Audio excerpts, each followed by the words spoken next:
Har du hört svenska ord som du inte kan översätta direkt? Ord som finns bara i Sverige och som säger mycket om hur svenskar lever och känner. I den här videon får du 5 unika svenska ord. Ord som hjälper dig att förstå den svenska kulturen bättre och som du direkt kan använda i vardagen.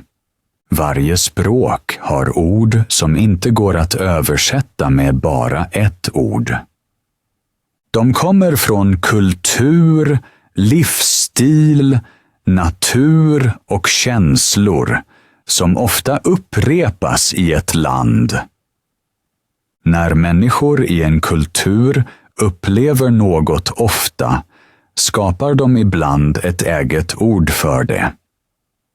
Svenskan har många sådana ord. De säger mycket om Sverige, om balans, om natur, umgänge, lugn och vardagliga ritualer. Därför finns det svenska ord som inte har en perfekt motsvarighet i andra språk. Nu börjar vi med det första ordet. Fika. Har du hört ordet fika någon gång? Kanske tror du att det betyder en enkel kaffepaus. Men fika är mycket mer än kaffe. Det är en av de viktigaste traditionerna i Sverige. Nästan en liten kultur i sig själv. Låt oss först titta på ordet. Det är kort, mjukt och väldigt svenskt. Det går inte att dela i 2 delar på ett meningsfullt sätt. Det är helt enkelt fika. Men känslan bakom ordet är stor. Fika betyder att man tar en paus, ofta med kaffe och något sött, till exempel kanelbulle, kaka eller smörgås. Men den riktiga betydelsen handlar inte om maten.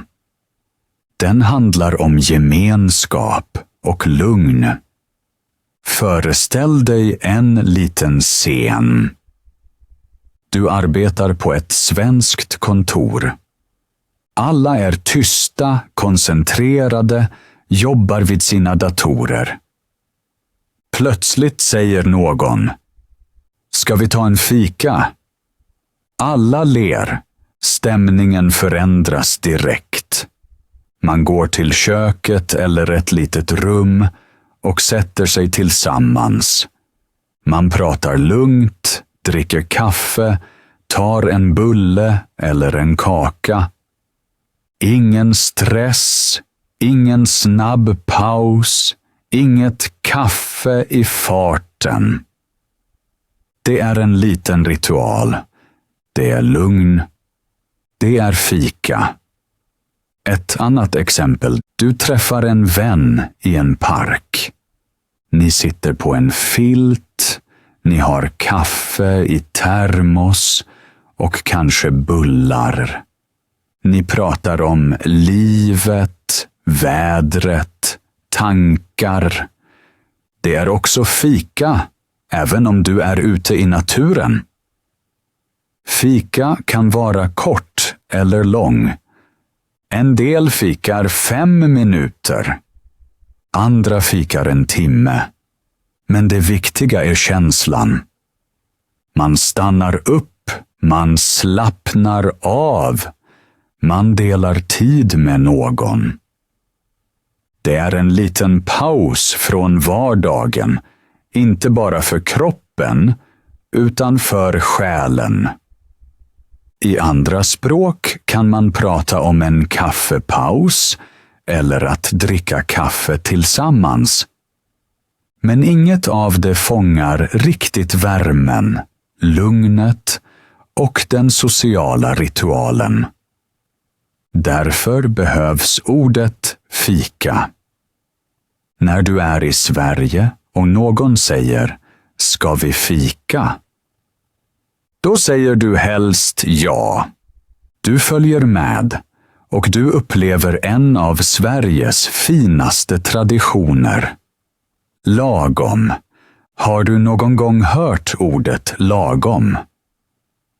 Det är ett av de mest kända svenska orden och ett av de svåraste att förklara. Det låter enkelt, men det beskriver något mycket djupare än man tror. Lagom betyder precis tillräckligt. Inte mer, inte mindre. Inte för stort, inte för litet. Inte för högt, inte för lågt. Inte för starkt, inte för svagt. Det är balansen mitt i livet. Men det är inte bara ett ord. Det är nästan en filosofi. Ett sätt att leva. Föreställ dig en liten scen. Du är hemma hos en svensk familj. Någon häller upp ljus till dig. Du säger, lite mer, tack.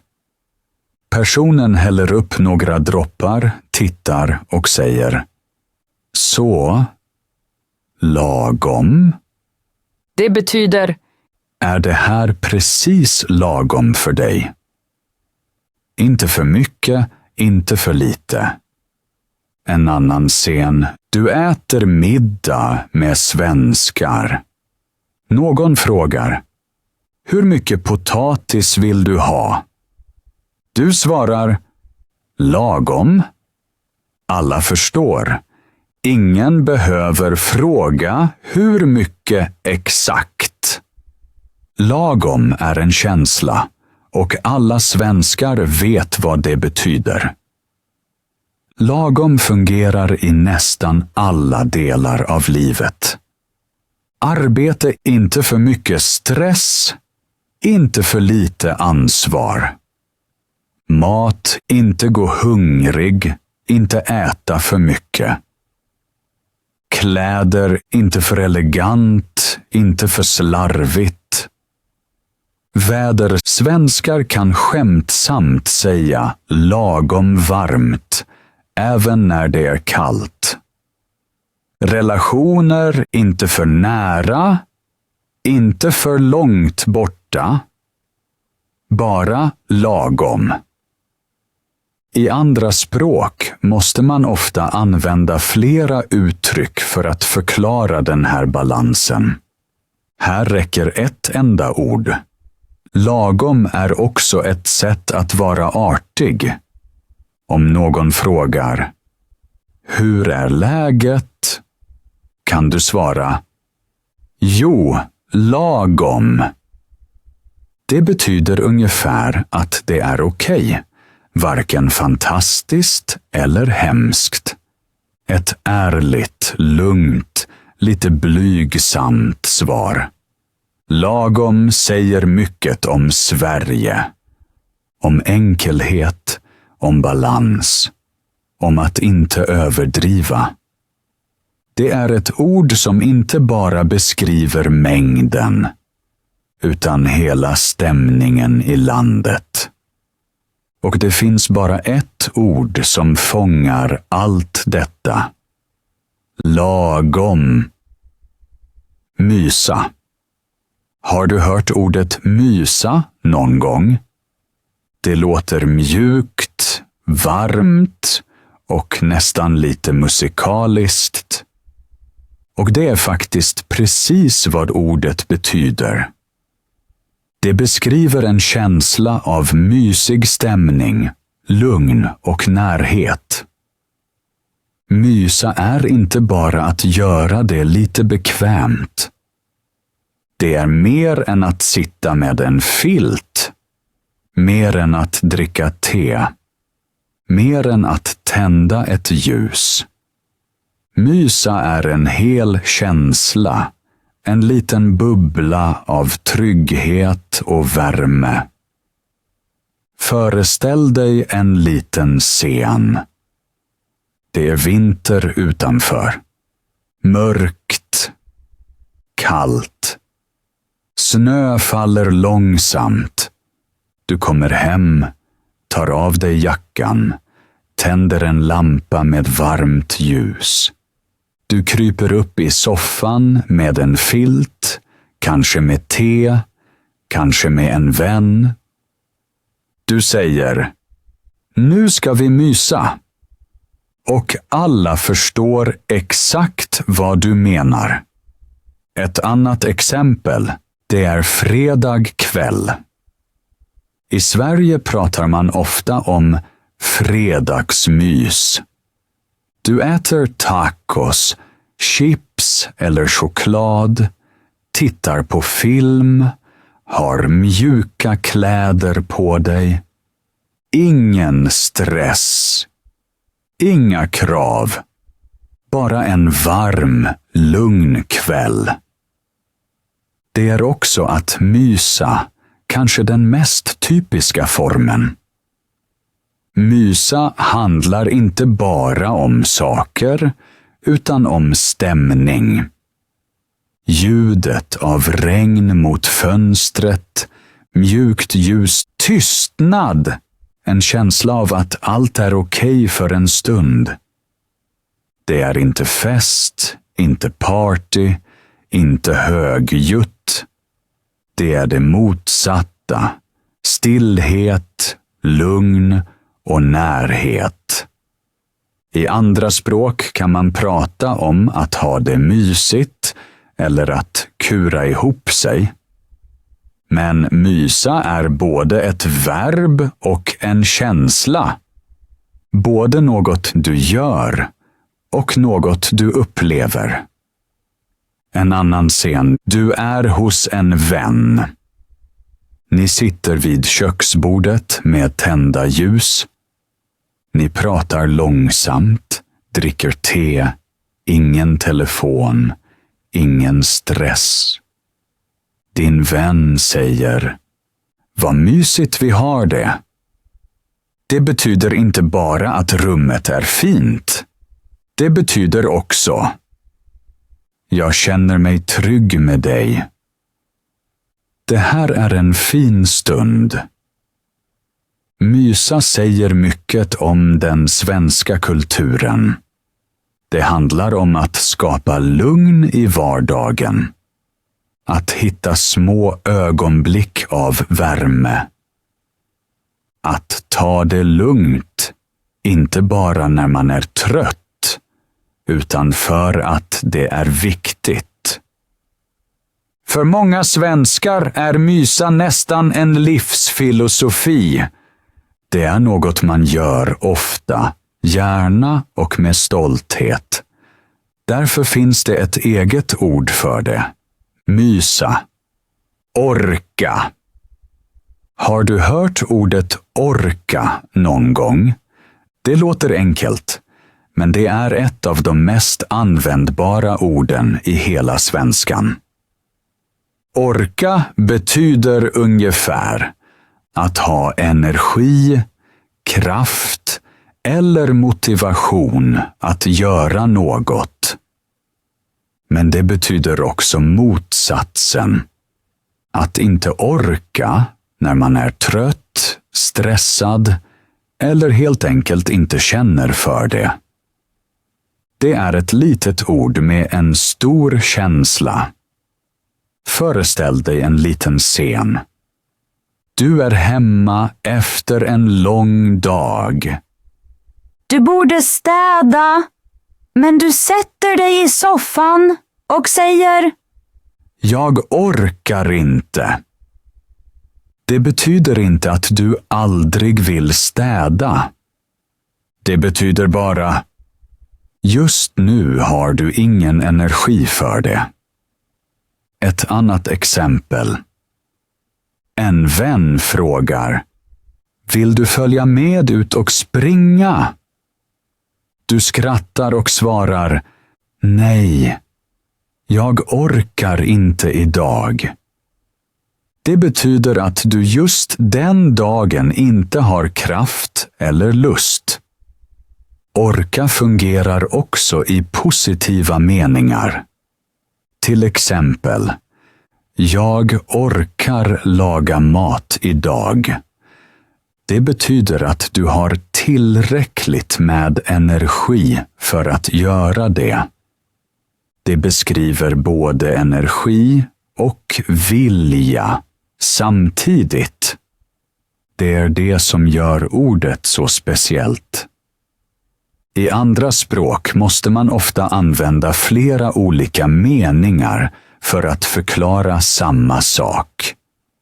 Att man är för trött, inte har lust eller inte klarar av något just nu.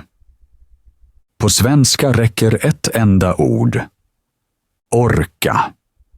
Det används också i samtal mellan vänner, ofta med lite humor. Föreställ dig en scen i skolan. 2 kompisar sitter och ska börja med läxorna. Den ena suckar och säger: orkar du? Den andra svarar: nej, inte alls. Båda skrattar och alla vet exakt vad som menas. Ett annat exempel. Ett barn som ska ta på sig vinterkläder. Föräldern säger: kom nu, vi ska gå. Barnet ligger på golvet och säger: jag orkar inte. Det är dramatiskt, men också väldigt mänskligt. Orka berättar något om Sverige. Det är ett land där man pratar ganska öppet om energi, balans och trötthet. Människor säger hellre att de inte orkar, istället för att låtsas att allt alltid är perfekt. Det är ett ärligt, vardagligt ord. Och just därför är det så viktigt. Orka. Tidsoptimist. Har du hört ordet tidsoptimist någon gång? Det låter nästan som ett skämt, men det är ett helt vanligt svenskt ord. Ett ord som beskriver en väldigt specifik person. En person som alltid tror att tiden räcker, även när den egentligen inte gör det. Låt oss titta på ordet. Det består av 2 delar. Tid plus optimist. En tidsoptimist är alltså en optimist när det gäller tid. Men vad betyder det i verkligheten? Föreställ dig en liten scen. Du har en vän som alltid säger: jag kommer om 5 minuter. Men 5 minuter blir 10. 10 blir 20. Du väntar. Du ler. Du vet redan. Han är tidsoptimist. Han tror alltid att han hinner, fast han inte gör det. Ett annat exempel. Du ska till en fest som börjar 7:00. Klockan är redan 6:30. Du duschar fortfarande. Du tänker: det är lugnt, jag hinner. Du sminkar dig, letar kläder, tappar bort nycklarna. Och när du tittar på klockan är den redan över 7. Du ler lite och säger: jag är nog också tidsoptimist. Tidsoptimister är inte lata. Inte nödvändigtvis oorganiserade. De är bara väldigt optimistiska med tid. De tror att allt går snabbare än det gör. Att vägen alltid är fri. Att bussen alltid kommer direkt. Att 5 minuter alltid räcker, även när det egentligen behövs 30. I andra språk måste man ofta beskriva detta med många ord. En person som ofta kommer för sent, som underskattar hur lång tid saker tar, men ändå menar väl. På svenska finns ett enda ord som säger allt. Tidsoptimist. En tidsoptimist är sällan elak. Oftast är det en person man skrattar med, inte åt. För de försöker ju. De tror verkligen på sina egna tidsplaner. De vill hinna. De hoppas att allt löser sig. Det här ordet visar också något om Sverige. Man kan skoja om beteenden utan att vara hård. Tidsoptimist är ett varmt, lite humoristiskt ord. Man säger det ofta om sig själv med ett leende. Jag är lite tidsoptimist. Så om du någon gång tror att du har mer tid än du egentligen har, eller om du känner någon som alltid kommer lite sent, då har du ett perfekt svenskt ord för det. Tidsoptimist. Det här var de 5 speciella svenska orden. Fika, lagom, mysa, orka och tidsoptimist.